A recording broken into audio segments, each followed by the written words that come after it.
What's up, guys? We are back once again, and I keep catching up on not only different series, but just a bunch of different things, whether it be online, Netflix, whatever. But we are going to be talking about something that I honestly had no idea about. We're going to be talking about the Dota Dragon's Blood. Now, I had no idea what this was. Apparently, this was a video game. I never played it. I never heard about it. I'm going to have to look further into it. But we have an interesting cast and story for this show. And what the entirety of this show is we have different characters. We have dragons. We got elves. We have a lot of craziness. And then we got demons, goddesses. And like I said, a lot of crazy stuff going on in this show. And we actually have a very crazy cast. We have the main character, Davion, who is played by Yuri Lowenthal, who voices Spider-Man in Spider-Man PS4. We also have Troy Baker, who plays in this as well. And we also have the famous horror icon himself, Tony Todd, is in this as well. So we have a very good lineup of actors and actresses in this film. We also have Josh Keaton as Bram. We also have Laura Palmer as Princess Mira. And of course, Troy Baker is playing the Invoker. Now, the entire story of this is, again, if you guys are not familiar with this, again, I wasn't familiar with it. I wasn't even sure what this was. Davion is a dragon hunter who his parents was killed.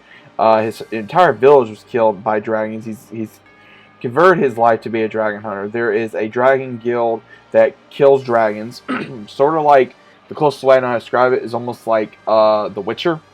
But instead they just collect different dragons for different armor and weapons to kill them. They become experts. And then he meets this other character who gathers his interest, and he tries to help her, but at the same time we have where she unfortunately causes some mishaps.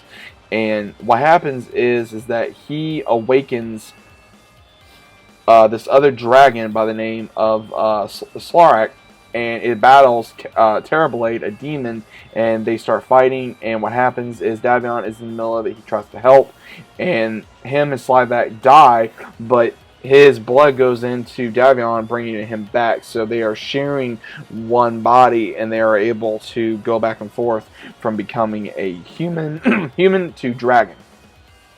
And he doesn't understand the reason why, and we kind of go through that a little bit in the series. Now, me personally, I love dragons. I'm a big sucker for dragons.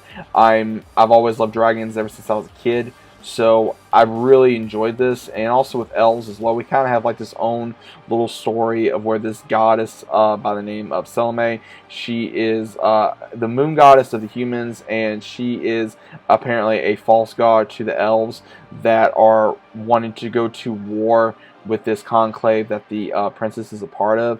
And she left so she'd get these lotuses to bring them back, and it's caused this war.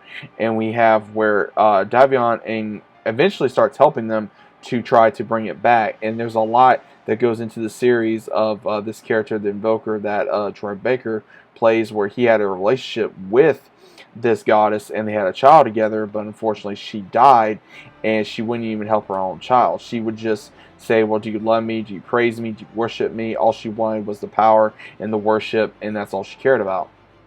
And it ended up being her defeat because of what later on happens into the first season. And we see where Davion, gets this relationship with the princess as well. And then we also get to see, of course, all these other characters come in part.